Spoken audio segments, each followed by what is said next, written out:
Hello judicial service aspirants. Judicial dream की model answer class में आप सबका स्वागत है।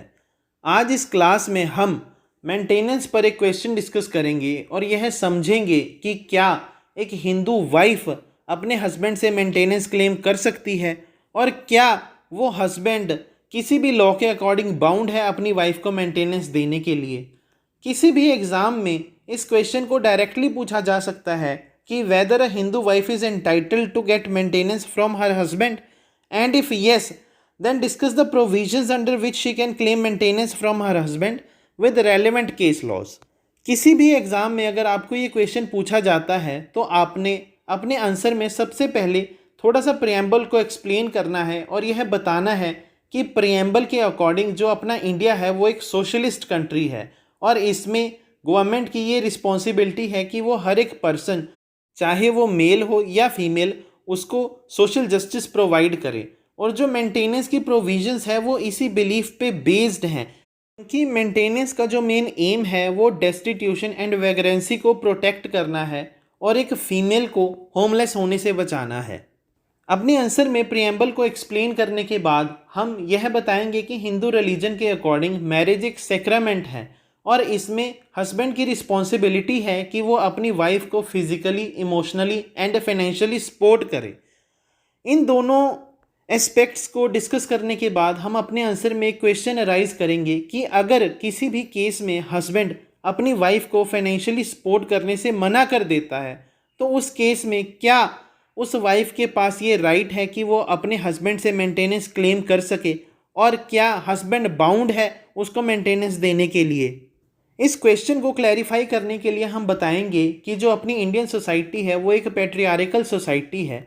और इसी की वजह से एक हस्बैंड की ये रिस्पॉन्सिबिलिटी है कि वो अपनी वाइफ को फाइनेंशियली सपोर्ट करे। परंतु अगर कोई भी हस्बैंड अपनी वाइफ को फाइनेंशियली सपोर्ट करने से मना कर देता है तो उस केस में वाइफ के पास कई इंडियन लॉज में ऐसी प्रोविजंस अवेलेबल हैं जिनके अंडर वो अपने हस्बैंड को कंपेल कर सकती हैं कि वो अपनी वाइफ को मेंटेनेंस प्रोवाइड करें, जैसे कि section 25 and 24 of Hindu marriage act 1955 and section 18 of Hindu adoption and maintenance act 1956 and section 125 of criminal procedure code 1973। Answer में सबसे पहले हम section 24 and 25 of Hindu marriage act को डिस्कस करेंगे और हम बताएंगे कि जो सेक्शन 24 है वो इंटरिम मेंटेनेंस की प्रोविज़न से डील करता है और जो सेक्शन 25 है वो परमानेंट मेंटेनेंस की प्रोविज़न से डील करता है। और हम अपने आंसर में बताएंगे कि यह दोनों सेक्शन जेंडर न्यूट्रल हैं और इन दोनों सेक्शंस के अंडर मेल या फीमेल दोनों ही दूसरे स्पाउस से मेंटेनेंस क्लेम कर सकते हैं। इसके बाद हम सेक्शन 24 की प्रोविजंस को डिस्कस करेंगे और हम बताएंगे कि अगर कोई भी petitioner divorce, judicial separation, restitution of conjugal right के लिए कोर्ट में पिटीशन फाइल करता है तो हस्बैंड या वाइफ के पास राइट है कि वो कोर्ट में एक एप्लीकेशन लगाएं जिसमें वो अपने हस्बैंड या वाइफ से इंटरिम मेंटेनेंस क्लेम करें।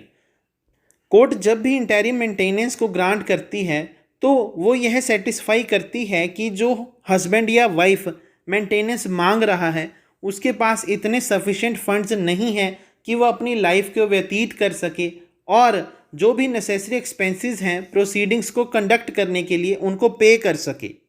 अगर दूसरा स्पाउस इन कंडीशंस को फुलफिल कर देता है तो कोर्ट उस केस में रिस्पोंडेंट को ऑर्डर देगी कि वो अपने स्पाउस को मेंटेनेंस प्रोवाइड करे जिससे वो अपनी लाइफ को रन कर सके और जो प्रोसीडिंग्स के लिए नेसेसरी एक्सपेंसेस हैं उनको पे कर सके। जो भी ऑर्डर इस सेक्शन में पास किया जाता है वो एक इंटरलोकेटरी ऑर्डर होता है और जिसके अगेंस्ट कोई भी अपील फाइल नहीं हो सकती है और कोर्ट इस सेक्शन में तभी कोई ऑर्डर पास कर सकता है जब इस सेक्शन में प्रोसीडिंग्स चल रही हों। वेयर एज जो सेक्शन 25 है वो परमानेंट मेंटेनेंस की प्रोविजन से डील करता है और इसमें जब भी कोर्ट डाइवोर्स, जुडिशियल सेपरेशन या फिर रेस्टिट्यूशन ऑफ कॉन्जुगल राइट की डिक्री को ग्रांट करती है तो उस समय वो परमानेंट मेंटेनेंस के ऑर्डर को भी ग्रांट करती है। इसका मतलब सेक्शन 25 में कोर्ट एक फाइनल ऑर्डर पास करती है जिसमें वो रिस्पोंडेंट को यह ऑर्डर देती है कि वो एप्लीकेंट को लमसम या फिर मंथली इंस्टॉलमेंट में मेंटेनेंस प्रोवाइड करें थ्रू आउट हर और हिज लाइफ। इस सेक्शन के अकॉर्डिंग कोर्ट के पास यह पावर है कि अगर उसको लगता है कि फ्यूचर में किसी भी पार्टी की कंडीशन में कुछ चेंज हुआ है और जो रिस्पोंडेंट मेंटेनेंस प्रोवाइड कर रहा है उसकी इनकम कम हुई है या फिर जो एप्लीकेंट मेंटेनेंस ले रहा है उसकी इनकम में कुछ बढ़ोतरी हुई है, तो इस केस में कोर्ट मेंटेनेंस को कम भी कर सकती है या फिर ज़्यादा भी कर सकती है। अपने आंसर में सेक्शन 24 एंड 25 की प्रोविजंस को डिस्कस करने के बाद हम section 18 of Hindu adoption and maintenance act 1956 की प्रोविजंस को डिस्कस करेंगे और यह बताएंगे कि सेक्शन 18 में सिर्फ और सिर्फ लीगली वेडेड वाइफ ही अपने हस्बैंड से मेंटेनेंस क्लेम कर सकती है। इस सेक्शन के अकॉर्डिंग वाइफ थ्रू आउट हर लाइफ कभी भी अपने हस्बैंड से मेंटेनेंस क्लेम कर सकती है और इसके लिए उसको कोई भी पिटीशन जैसे कि judicial separation, restitution of conjugal right या फिर डाइवोर्स की डालने की ज़रूरत नहीं है।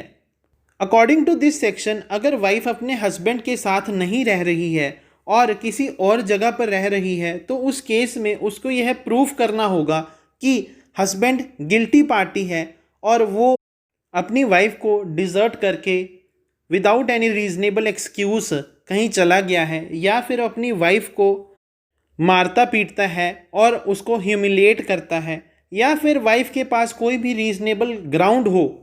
इस चीज़ को प्रूव करने के लिए। But according to this section अगर वाइफ अनचेस्ट है और उसने अपने हिंदू धर्म को छोड़कर किसी और धर्म को अपना लिया है तो उस केस में वाइफ अपने हस्बैंड से मेंटेनेंस क्लेम नहीं कर सकती। अपने आंसर में section 18 of Hindu adoption and maintenance act को डिस्कस करने के बाद हम सेक्शन 125 ऑफ सीआरपीसी की प्रोविजंस को डिस्कस करेंगे और बताएंगे कि अगर हस्बैंड के पास सफिशिएंट मींस है परंतु फिर भी वो अपनी वाइफ को फाइनेंशियली सपोर्ट नहीं कर रहा है तो इस केस में वाइफ मेंटेनेंस के लिए एप्लीकेशन फाइल कर सकती है। इस सेक्शन के अकॉर्डिंग जो वाइफ है वो अपनी एप्लीकेशन जेएमआईसी के आगे फाइल करेगी और अगर जेएमआईसी को लगता है कि वाइफ अपने आप को मेंटेन नहीं कर सकती है तो वो कोर्ट हस्बैंड को ऑर्डर देगी कि वो अपनी वाइफ को मेंटेनेंस प्रोवाइड करे। इसके बाद हम अपने आंसर में बताएंगे कि सेक्शन 25 में जो वाइफ है वो एक डाइवोर्स्ड वाइफ को भी इंक्लूड करती है, बट इसकी एक कंडीशन है कि जो वाइफ है वो लीगली वेडेड वाइफ होनी चाहिए। इसके बाद हम बताएंगे कि अकॉर्डिंग टू सेक्शन 125 क्लोज 4 के अकॉर्डिंग अगर कोई भी वाइफ बिना किसी कारण से अपने हस्बैंड के साथ नहीं रहती है या फिर म्यूचुअल कंसेंट से वे दोनों अलग अलग रह रहे हैं या फिर जो वाइफ है वो अडल्ट्री में रह रही है तो उस केस में वो अपने हस्बैंड से मेंटेनेंस को क्लेम नहीं कर सकती। बट अगर मेंटेनेंस के ऑर्डर पास होने के बाद कोर्ट को यह पता चलता है कि जो वाइफ है वो अडल्ट्री में रह रही है या फिर वो विदाउट एनी रीजनेबल एक्सक्यूज़ अपने हस्बैंड के साथ रहने के लिए एग्री नहीं है या फिर वे दोनों म्यूचुअल कंसेंट से अलग अलग रह रहे हैं तो उस केस में कोर्ट के पास पावर है कि वो अपने ऑर्डर को रिवोक कर सकें। इसके बाद हम अपने आंसर में एक क्वेश्चन अराइज करेंगे कि क्या सेक्शन 125 के अंडर जो लीगली वेडेड वाइफ है वो ही मेंटेनेंस क्लेम कर सकती है, जो वाइफ वॉइड मैरिज से है क्या वो मेंटेनेंस क्लेम नहीं कर सकती। तो इस क्वेश्चन को क्लैरिफाई करने के लिए हम यमुना भाई वर्सेस अनंत राव के केस को डिस्कस करेंगे जिसमें सुप्रीम कोर्ट ने कहा था कि सेक्शन 125 के अकॉर्डिंग सिर्फ और सिर्फ जो लीगली वेडेड वाइफ है वो ही मेंटेनेंस क्लेम कर सकती है और जो वाइफ वॉइड मैरिज से है वो मेंटेनेंस को क्लेम नहीं कर सकती।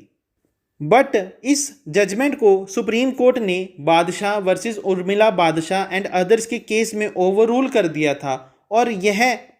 हेल्ड किया था कि अगर वाइफ को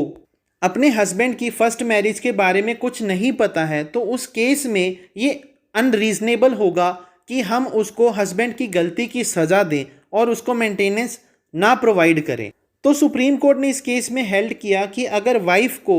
अपने हस्बैंड की फर्स्ट मैरिज के बारे में नहीं पता है तो उस केस में हस्बैंड बाउंड है अपनी सेकंड वाइफ को मेंटेनेंस देने के लिए। बट अगर सेकंड वाइफ को ये पता था कि उसका हस्बैंड पहले से ही शादीशुदा है और उसकी जो फर्स्ट वाइफ है वो लिविंग है, तो उस केस में जो सेकंड वाइफ है वो अपने हस्बैंड से मेंटेनेंस क्लेम नहीं कर सकती है। इन दोनों जजमेंट्स को डिस्कस करने के बाद हम अपने आंसर को कंक्लूड करेंगे और बताएंगे कि इंडियन लॉज के अकॉर्डिंग जो एक वाइफ है वो अपने हस्बैंड से मेंटेनेंस को क्लेम कर सकती है और जो उसका हस्बैंड है वो बाउंड है अपनी वाइफ को मेंटेनेंस प्रोवाइड करने के लिए। इसके बाद हम अपने आंसर में बताएंगे कि जो ये तीनों सेक्शन हैं वो इंडिपेंडेंट हैं और पार्टी को बार नहीं करते हैं कि अगर उसने एक सेक्शन में एप्लीकेशन फाइल की है तो वो दूसरे सेक्शन में एप्लीकेशन फाइल नहीं कर सकती। बट जब भी कोई कोर्ट मेंटेनेंस को ग्रांट करती है तो वो जो पहले एप्लीकेशन लगाई गई थी और जो उसमें मेंटेनेंस प्रोवाइड की गई है उस अमाउंट को कंसीडर ज़रूर करती है। तो अगर किसी भी एग्ज़ाम में आपको मेंटेनेंस के रिगार्डिंग ऐसा क्वेश्चन पूछा जाता है तो आपने अपने आंसर को कुछ इस तरह से ही अटेम्प्ट करना है। और अगर आप इस आंसर की पीडीएफ चाहते हैं तो हमारे व्हाट्सएप या फिर हमारे टेलीग्राम ग्रुप को ज्वाइन करें। और अगर आपको इस टॉपिक पे एमसीक्यूज़ की पीडीएफ चाहिए तो हमारे व्हाट्सएप और टेलीग्राम ग्रुप को ज्वाइन करें। और अगर आपको हमारी कंसेप्ट क्लासेस समझ में आती हैं और आप इन्हें पसंद करते हैं तो हमारी सभी वीडियोस को शेयर करें और हमारे चैनल को फॉलो करें, सब्सक्राइब करें।